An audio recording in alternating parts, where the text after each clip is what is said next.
하나님 말씀 볼까요? 하나님 말씀은 누가복음 4장 14절과 15절 두 절의 말씀을 가지고 하겠습니다.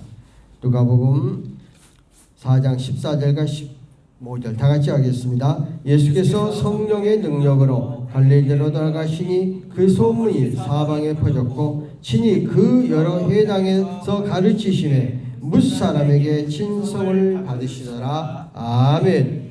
오늘은 예수님의 갈릴리 사역이라 하는 그런 제목을 가지고 의미 가지고 말씀을 증거하려고 합니다. 우리 주님은 이 땅에 오셔서 그 언제든지 구약 성경의 말씀의 대로 하나하나 이루어 갔습니다. 그래서 모든 것들 이 땅의 사역들이 그냥 임의적으로 하는 것이 아니라 이미 예언된 말씀을 삶 가운데 속에서 적용했죠.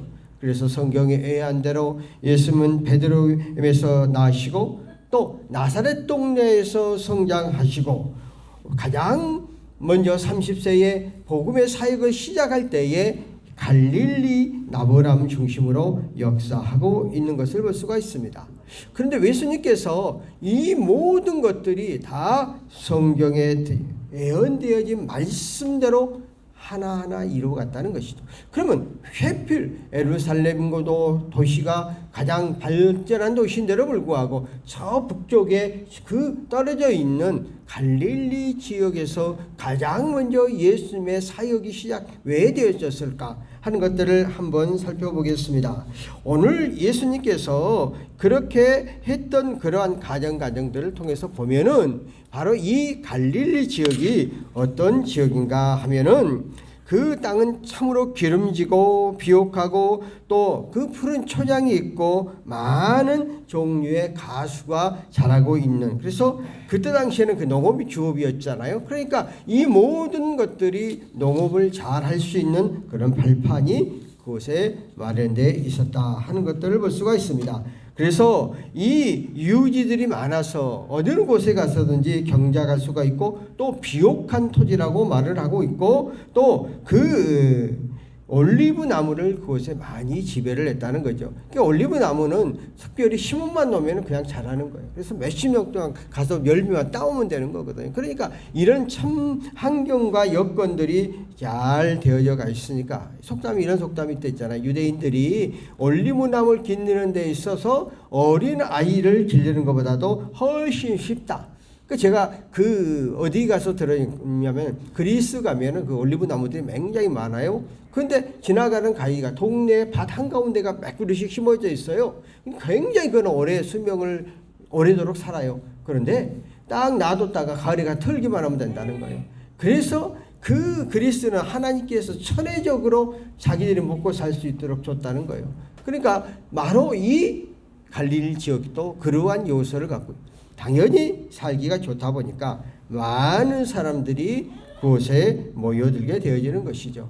그때 당시 갈릴리 지역에 역사가들에 의하면은 204개의 마을이 있었고 마을 단위, 우리나라는 면 단위라고 하잖아요. 5천 명 정도가 구성되어져서 거저 100만 명이 살고 있는 그런 도시 가운데 하나였다 하고 또 어느 사람들은 300만도 살고 있다고 이렇게 말을 해요. 그때 당시 그 로마의 수도가 500만이었어요. 그러니까 그 예수님 당시에는 갈릴리 지역이 얼마나 번성한 곳이었는가 하는 것들을 볼 수가 있고, 그런데 특별히 또 갈릴리 지역에 사는 사람들은 그 예루살렘에서 외곽 지역이잖아요. 그래서 팔레스타인의 어느 지역보다도 문호가 개방되어져 있는 그러한 것이었어요. 그러다 보니까 그 많은 사람들을 만나고 새로운 문명을 접하게 되어지고 아울러서 그 지리적으로 그 이방인들과 접경할 수 있는 그런 구역이 있으니까 많은 사람들이 섞여서 살았다는 거죠. 섞여서 살았다는 그런 혼혈족이라고 그러는데 그만치 다양한 문화와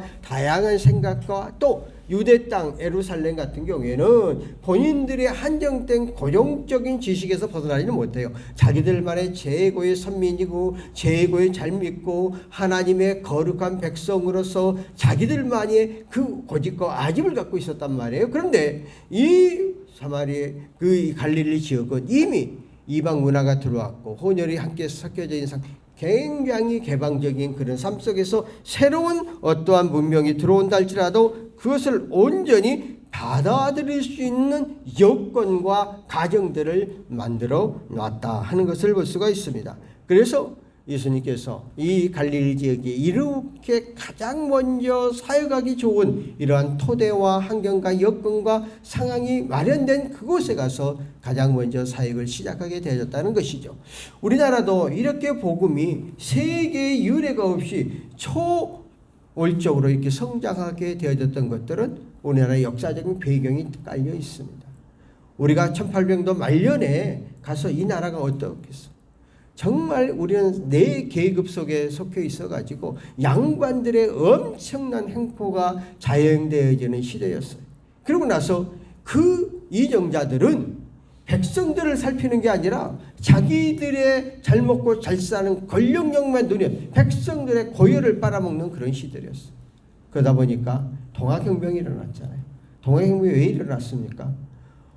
이 대원군 말년 민비 정권들이 모든 관리들을 군수라든가 도지사라든가 다 돈으로 매간매직이요. 돈을 받고 관리를 임명해 주는 거예요. 그러니까 고부지방에 가가지고 관리 도주 군수로 갔던 사람이 자기가 돈 주고 계급 벼슬을 사 1년 몇 개 안 하지 않아요? 그러니까 1년 동안 그걸 다 뽑아먹어야 되잖아요. 그러니까 백성들의 고열을 빨아먹는 거죠. 뭐 죽은 사람에게도 세금을 밀리고 심지어는 소에게도 세금을 밀리고 아예 백성들이 살 수 없는 그런 상황과 환경을 만들어버린 거예요. 그러니까 백성들이 분노에 폭발하는 거죠. 이런 상황. 그러니까 백성들은 먹고 살기가 너무 힘들어. 또 그때 당시에는 우상을 얼마나 많이 생겼는지 국가 예산보다도 무당에 갖다 주는 예산이 더 많아버리는 이런 얼마나 이 땅이 황폐해가는 그런 시대. 그래서 동학혁명이 일으킬 때 국가를 정복시키는 게 아니고 이렇게 잘못된 관리들을 얼마나 좀 해달라는 그런 요구사항을 백성들이 요구를 하는데 말은 그렇게 해준다 해놓고 그때 당시 국가가 힘이 없어. 군대를 건드릴 힘이 없어. 막을 힘이 없어요. 그러니까 왜? 예세. 일본을 데려오자. 일본은 그때 새로운 신심 무기를 개발해서 그냥 기관단총 같은 로 그 백성들 다 죽여. 그러니까 또 어디가 들어와? 중국이 들어오죠. 왜? 또 일본만 들어오냐고. 그래서 중일전쟁이 이 땅에서 일어났잖아요. 이 땅에서 자기네들이 전쟁하는 거예요. 그러면 전쟁이 이루어지면 그 백성들이 얼마나 힘들고 어렵고 많이 죽어나가겠어요? 또 그것이 안 되니까 러시아 세력을 끌어들여요. 이정자들이 뭐예요? 자기들의 정권만을 유지하게 백성들을 돌보지 않는 거예요. 백성들은 완전히 내버려버린 거예요. 이러한 암흑한 시대에 18세기 말 애국의 선교사들이 가장 먼저 들어와서 이 한국 땅을 보니까 야 이렇게 나고 이 백성들을 도대체 되어지지 않겠다고 생각하고 그때 가장 먼저 들어온 사람들이 의사들이 들어왔죠. 그래서 그분들이 우리는 그때 당시에 이 서양의 약들이 없었어. 그래서 질병이 창출한데 아스피린 하나만 먹어도 되고 항생제 하나만 먹어도 들어요. 왜냐하면 내성이 없으니까. 이러다 보니까 이제 왕에서 고종 황제가 그 선교사들을 고문으로 임명하고 해서 복음의 시작. 왜? 피폐되었고 타락되어졌고 도저히 헤어나지 못한 이 땅 위에 이러한 바탕 속에 선교사들이 와서 복음을 전하게 되어지니까 폭발적으로 왜? 그 계급 사회 속에서 억눌려 있던 민중들 그들에게 기독교의 사랑의 정신, 사랑의 오늘 찬양한 것처럼 그 사랑의 말씀이 증거되어 가니까 그곳에서 백성들이 따르게 되어지고 또 아울러서 오늘 이 나라가 이렇게 잘 먹고 잘 살게 된 첫째는 계급이 타파되어진 것이죠.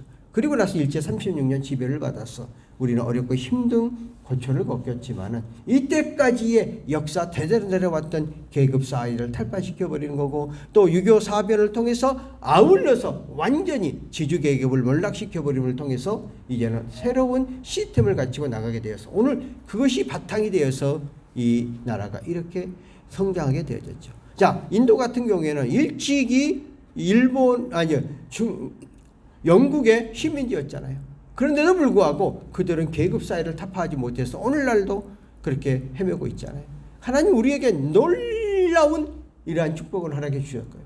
이런 바탕을 통해서 폭발적으로 한국교회가 성장하게 했고 많은 사람들이 새로운 지식을 갖게 되고 새로운 학문을 연구하게 되고 최고의 우리가 지식을 습득하는 민족이 되어졌어요. 그런데 이제 교만이 왔죠. 잘 먹고 잘 살다 보니까 교회도 세상과 똑같은 부패가 이곳에 왔어. 자기 자신들의 이익만을 위한 집단이 되어버렸어. 이러다 보니까 점점점 어렵고 힘들어지는 이런 시대 상황 속에서 우리들은 이제 다시 한번 말씀으로 돌아가서 우리의 삶들이 어떻게 해가고 어떻게 나아가야 하는가 하는 것들을 우리는 이 말씀을 통해서 예수님이 하시는 사역을 통해서 우리가 발견해 가야 되지 않겠는가 하는 생각을 해보면서 또 아울러서 갈릴리 지역은 이사야 선지자가 예언된 말씀대로 그곳에 가는 거예요. 자, 이사야서 9장 1절과 2절에 보니까 전에 고통받던 자들에게 흑암이 없으리로다. 이쪽에는 여호와께서 스불론 땅과 납달리 땅에 멸시를 당하게 하셨더니 후에 해변 길과 요단 저쪽 이방의 갈릴리를 영화롭게 하셨느니라. 흑암이 행하던 백성이 그 빛을 보고 사방의 그릴 땅에 거주한 자에게 빛이 비치더라. 이게 그 예루살렘 중심이 아니라 이 애각 지역에 있는 갈릴리, 많은 사람들이 멸시하는 그곳에 예수 그리스도의 복음이 들어가 새로운 빛으로, 새로운 희망으로, 새로운 소망으로 이끌어 가게 해 주겠다는 것. 그래서 가자 그곳에 갔어. 자, 마태복음 14장 15, 16절에 이렇게 말씀하고 있습니다. 이는 선지자 이사야를 통하여 하신 말씀을 이루려 하심이라. 이르시되 스불론 땅과 납달리 땅과 요단강 저편 해변길과 이방의 갈릴리여 흑암이 앉은 백성이 큰 빛을 보았고 사망의 땅과 그늘에 앉은 자들에게 빛이 비치게 하였느니라. 예수 그리스도의 복음이 들어가는 그곳에는 새로운 소망과 새로운 희망과 새로운 삶의 방향으로 바뀌어져 가게 되어 있다는 것이죠. 우리가 이 땅에 이렇게 예수 그리스도의 복음이 들어와서 우리가 믿지 않고 예수 그리스도를 받지 않았다면 오늘 우리나라가 이렇게 성장하고 이렇게 산 가운데 속에서 풍요를 누렸겠느냐. 정말 흑암에 물들어 있는 이 땅에 그 복음이 들어와서 오늘에 와서 빛을 발하게 돼요. 우리는 다시 한번 예수 그리스도의 은혜를 통해서 이 땅의 복음을 통해 이 나라가 이렇게 성장하게 돼서 감사하고 다시 한번 우리는 역사를 생각해 보면서 우리의 삶들이 바른 삶과 올바른 자세로 가져가는 삶들이 필요하다 하는 것들을 생각해 봅니다. 바로 그래서 이 갈릴리 지역에 흑암이 있는 그곳에 예수 그리스도의 복음이 가장 먼저 가서 그것을 통해서 주의 영광, 그래서 수없는 기적과 이적을 통해서 살아계시는 하나님의 능력을 임하게 했죠. 그런데 오늘 예수님께서 가장 사역을 하기에 앞서서 오늘 본문 14절과 15절에 뭐라? 예수께서 성령의 능력으로 갈릴리에 돌아가시니 성령의 인도하심 때문에 갔다는 것입니다. 예수님의 사역하는 모든 것 가운데 속에서 성령께서 함께 하셨다는 것을 볼 수 있습니다.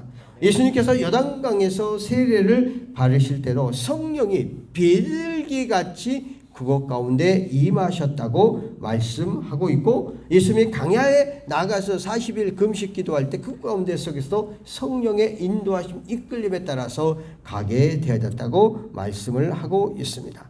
그러므로 오늘 예수님께서 갈릴리 지역에 복음을 전하러 갈 때 성령의 인도하심 따라 갔는데 그곳에서 하나님이 성령을 통해서 권능을 임하도록 하셨다고 말하고 있습니다. 우리가 많은 사람들은 기독교는 예적으로 많은 사람들이 말을 잘하고 전도를 잘하고 또 이렇게 한다고 하지만은 우리들이 말을 잘하고 전도를 잘하고 또 주변에서 그 많은 것들을 향하는 것도 내가 하는 것이 아니라 그러한 것들을 하도록 만들고 이끌어 주시는 것이죠. 자, 여러분들이 교회에 오면 말을 잘한다 그런 말을 세상 사람은 많이 해요. 말을 못했던 사람들이. 그럴까? 왜 그럴까? 말하는 것도 내 임의대로 하는 게 아니죠. 성령께서 나를 주관해 이끌어 주시니까 이때까지 너무 앞에 서서 전혀 말하지 못하는 사람이 말문을 터서 말을 하게 되고 상대방을 이해하게 하고 상대방을 사랑하게 되고 내가 만나서 말함을 통해서 그 사람의 말 한마디가 천양빛을 갚는다고 마음을 녹여주고 하는 이런 모든 것들이 전체적으로 우리의 삶의 한 걸음 한 걸음이 다 누가? 성령의 역사하심과 성령의 인도하심과 성령의 주관하심을 통해서 나를 바뀌고 나를 변화시키고 나를 인도해 주고 있다 하는 것을 볼 수가 있습니다. 그러므로 기독교회가 존재하고 힘을 유지하는 것은 하나님의 능력, 진리의 말씀 속에서 그 진리 대신 예수 그리스도의 말씀이 우리의 삶 가운데 적용될 때 이곳에서 능력이 나타나게 되어 있다는 것이죠. 그래서 기도 목표는 체험의 종교라고 그러죠. 그래서 기도 목표는 늘 우리의 삶 속에서 살아계신 하나님의 역사심을 체험하고 느끼고 생활해가고 우리가 그러한 믿음의 자세를 가지고 나가기만 하면 오늘도 우리의 삶의 역사 가운데 속에서 이러한 성령의 역사는 일어나게 되어 있다 하는 것을 볼 수가 있습니다. 그래서 고린도서 4장 20절에 보면은 하나님의 나라는 말에 있지 아니하고 능력에 있다고 말씀을 하고 있습니다. 그러니까 말씀이 우리의 삶 가운데 속에서 변화를 시키는 것이죠. 그러니까 오늘 예수님께서도 갈릴리 사역하는데 그 본인이 구약 기록된 말씀을 가지고 증거할 때 거기에 표적과 기사와 이적과 능력이 삶의 현장 가운데 속에서 나타나게 되어 있다는 것이죠.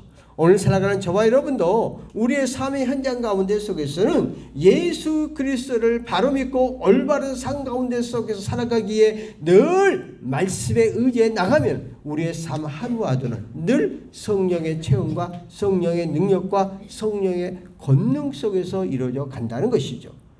우리가 MDB 제가 300명을 리박생이 와요. 그 가운데 내가 세계반을 하니까 거저 150명을 제가 가르치는데 제가 A4 용지 2장을 늘 과제를 내줘요. 어떤 과제를 내주냐면 너희들이 예수를 믿게 된 동기와 신학교에 오게 된 가정과 앞으로 비전을 쓰라고 그래. 내가 이제 과제를 초창기에 내줬는데 다 못 읽다가 이제 어제 오늘 그저께 계속해서 이제 시험 점수를 매야 되니까 쭉 읽었는데 정말 하나님이 신묘망측하게 역사를 하시더라고요. 여러 사람들의 다양한 역사 가운데 속에서 외국에 있는 사람도 많이 있고 요즘 인터넷반에 하기 때문에 또 외국에서 우리 MDB 강의를 듣는 사람도 있어요. 근데 키스탄이라든가 탄자 들어가는 나라 속에서 이렇게 파송받아가지고 기업체에 파송받아 그곳 가운데 속에서 성령이 역사해가지고 그 신학교를 다니게 하는 이런 하나님의 역사하신가 인도하심은 놀랍다. 그래서 그걸 통해서 가정이 어렵고 힘든 가정이 있지만 변화시키고 새롭게 어느 사람은 교회 굳어나가지고 완전히 코너에 몰린 가운데 속에서도 한 주에 줄을 빛을 붙여줘서 이 사역을 감당하게 만들어. 그래서 내가 그걸 싹 보면서 기독교가 정말 여러 가지의 말을 듣지만 소망이 있구나. 이러한 사람들이 그래도 주의 영광을 위해서 나오게 되니까 하나님은 언제든지 빛과 어둠이 존재하지만은 언제나 어두운 곳 세력이 있을 때 망할 것 같지만은 절대 망하지 아니하고 새로운 것들을 통해서 다시 한번 쓰고 나가는 그런 역사가 임한다는 것. 오늘 예수님 갈릴리 사역에서 가장 먼저 이렇게 하다 보니까 오늘 그 소문이 사방에 퍼졌다고 14절 하반절에 말하고 있는 것을 볼 수가. 예수님이 갈릴리를 두루 다니면서 천국 복음의 말씀을 전파하고 마태복음 4장 23절에 모든 병과 약한 자들을 고치셨다. 예수께서 4장 23절에 보면 갈릴리와 두루 다니사 그들의 해당에서 가르치시며 천국복음을 전파하시며 백성 중에 모든 병과 악한 것을 낫더라. 그리고 마태복음 4장 25절에 보면 갈릴리와 데가볼리아와 예루살렘과 유다와 요단강 건너편에 많은 무리들이 따라다니면서 이렇게 기적과 이적을 체험하는 그러한 역사가 일어나다 보니까 이제 소문이 퍼지는 거죠. 예수님 만나면 도대체 낫지 못한 병이 치료받고 변화되고 새로워지고 달라져가는 이러한 것들이 나타나게 돼요. 심지어는 세리 같은 사람들 가장 그 죄인 취급했죠. 왜? 이스라엘의 세리들은 로마 정부가 세리를 임명해 놓고 로마 정부에 일정량만 돈을 바치고 나머지 자기가 찾고 가는 거잖아요. 그러니까 백성들이 과도한 세금을 이러한 사람들 변화 자기가 갖고 있는 재산을 다 나눠줬고 예수를 만나고 나니까 완전 변화되고 달라지고 새로워지는 것이죠. 그래서 친히 그가 또한 해당에 가르쳤다. 그때 당시에는 해당 중심이잖아요. 이스라엘 백성들이 어느 곳에 가든지 10가구 이상만 있으면 이제 해당을 모아놓고 해당 안에서 구약 성경을 외웠습니다. 가장 모이기 좋은 곳이니까 예수님의 초창기 사역은 해당 모이는 곳에. 물론 예수님이 이제 기적과 이적과 능력이 엄청나게 나타나니까 유대인들이 예수님을 배척하고 나중에 가서는 산이라든가 들에 가서 복음을 전했지만은 초창기에는 가장 기초적인 시작할 때는 회당에 가서 복음을 전해서 많은 사람들이 믿고 따르고 의지하게 되어졌던 것을 볼 수가 있습니다. 그래서 이 사람의 친송을 받더라. 사실상 15절에 말하고 있잖아요. 예수님의 권세가 어디를 가든지 능력과 역사가 일어나게 되니까 많은 사람들이 칭송하게 되어지는 것을 볼 수가 있습니다.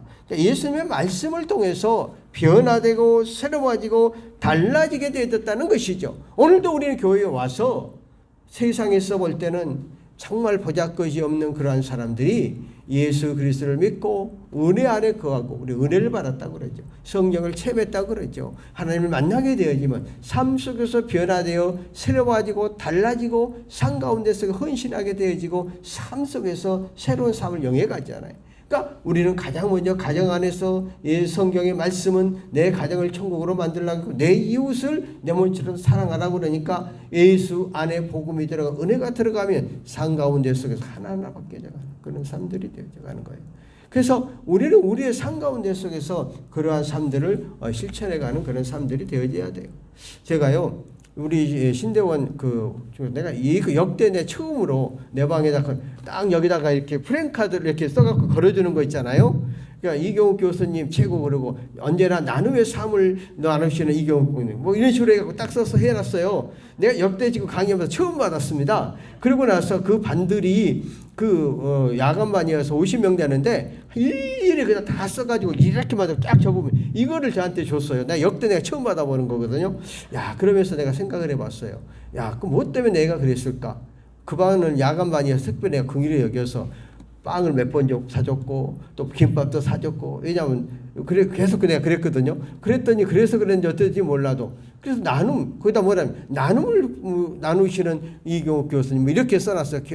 그래서 내가 또 더 열심히 하고 더 베풀고 사랑하라 한다 이런 의미로 내가 받아줬어요. 그래서 내가 역대 이때까지 강의하면서 또 그렇게 받아보기는 처음이었어요. 그래서 내가 너무 감사해서 내 방에다 이렇게 걸어놨는데 좀 이따 치우겠지만 또 사람들이 보면 그럴 것 같아서 일단 그래도 그 애들이 들어오니까 또 보면 또 그냥 어디 치울까 했을 것 같아서 내 방에다 걸어놨는데 그러니까 왜 내 나름대로는 여러분 넓게 느끼려는지 모르지만 정말로 뭔가를 해보려고 베풀려고 하는 것은 내가 많이 하거든요. 물론 받는 입장에서는 아닐 수도 있어요. 그런데 내 상경과 생활 범위 안에서 왜 그것이 성령의 은혜와 성령을 체험한 사람들이 삶 가운데 속에서 자꾸 적용해 가야 되는 그러한 것들을 보고에 되어지는 것이죠. 이러다 보니까 이제 그 갈릴리 지역에 놀라운 삶의 역사가 일어나게 되었다 하는 것을 볼 수 있습니다. 오늘 살아가는 저와 여러분들은 우리의 삶 가운데 속에서 예수 그리스도를 믿고 나가는 사람들이 빛과 소금의 역할을 하라 그렇게 말을 하죠. 그 얘기는 삶 가운데 속에서 뭐 거창한 게 아니라 조그만 것 하나하나를 실천해가는 삶들이 돼야 된다는 거죠. 그러면은 나도 모르게 조금씩 바뀌어져가는 처음부터 우리가 180도 어떻게 바뀌어져 가겠어요. 우리가 갖고 있는 습성과 특성들을 갖고 있고 나만이 갖고 있는 고유성이 있는데 하루씩 바뀌어지지 않아요. 그런데 조금씩 바뀌어져 가면 어느 날 나도 모르는 사이에 사람들이 나를 볼 때에 와 당신 정말 옛날로 다르라. 저 사람 보고 또 얼굴을 보고 또 대화를 해보고 삶 속에서 달라졌다 이런 말을 듣게 되거든요. 하나쯤이 되는 게 아니에요. 예수 그리스도의 말씀이 내 속에 붙잡히게 되고 성령의 인도하심에 따라서 내가 조그만 것 하나하나를 삶 가운데 속에서 적용해 나가려고 하고 그러한 삶이 되어져 가면 나도 모르는 사이에 언어가 바뀌어지고 생각이 바뀌어지고 사고가 바뀌어지고 그러면 그 모습이 내 얼굴 속에 나타나요. 다른 사람 근심 걱정 염려 속에 있는 사람은 얼굴이 늘 찌그러지고 그 얼굴 속에 기쁨이 없고 소망이 없어. 그런데 내가 예수 그리스도의 은혜가 내 안에 들어오게 되면은 이미 얼굴부터가 달라지는 거죠. 우리가 겉사람 부패하기 때문에 나이가 많이 먹으면 당연히 얼굴은 쭈글쭈글하지만 그러나 그 쭈그러지는 얼굴 속에서도 밝고 빛나는 모습이 나온다는 거예요. 이러한 삶을 살아가야 돼. 그런데 오늘 갈릴리 지역에 예수 그리스도의 복음이 성령의 충만함 속에 들어가니까 거기에 있는 많은 사람 정말 어둠 세력에 얽매였던 그들이 새롭게 변화되고 달라지고 새로워지는 그래서 모든 그 주변의 지역에 있는 사람들이 가득 모이는 그런 역사가 일어났어. 다시 한번 우리 기독교의 복음이 우리 한 사람 한 사람이 이러한 사역들을 감당하여 하나님 나라를 확장해 나가는 저와 여러분 되어지기를 예수 이름으로 축원합니다. 살아계신 하나님 아버지 은혜를 감사합니다. 오늘도 예수님께서 갈릴리 사역을 통해서 가장 먼저 어둡고 또한 가장 그 세상적인 것에 물들어 있는 갈릴리 지역에 가서 복음을 전할 때 성령의 인도하심 따라갈 때 많은 사람들이 모여지고 기적과 이적과 능력이 그곳에 임하여 새롭게 변화되어져 가고 달라져 가는 그런 모습을 보면서 오늘 살아가는 저와 여러분들이 우리 환경과 역경과 상황들이 참으로 어렵고 힘드는 막막한 그런 미래가 있다 할지라도 예수 그리스도 말씀 안에서 올바로 붙잡고 의탁에 나갈 때에 주님은 우리의 삶들을 책임져 주시고 붙잡아 주시고 이끌어 주시고 인도해 줄 줄 믿습니다. 우리가 이 땅의 삶 속에서 빛과 소금의 역할을 잘 감당해 나가는 우리를 되게 하여 주시옵소서. 오늘 이 시간 주 앞에 나와 빈손 들고 나오자 열의 하나와 감사의 물로 속길을 기억하시고 말라기서는 약속된 약속대로 삶 가운데 채워지고 감사 조건대로 우리 삶 가운데 부족함이 없도록 차고 넘치게 하시고 이 예물이 하나님 영광을 위해 쓰일 때에 귀한 축복된 그러한 물질로 쓰임받게 하옵소서. 지금은 우리 주 예수 그리스도의 은혜와 성령님의 교통내자 충만하심이 오늘 이 시간 주 앞에 나와 함께 예배의 영광과 찬양 드리는 믿음의 권속들 머리머리요 이 나라 이민족이요 202 경비단이요 우리 각 처소에 속한 모든 지체들 머리에 지금으로부터 영원토록 함께 계실지어다. 아멘.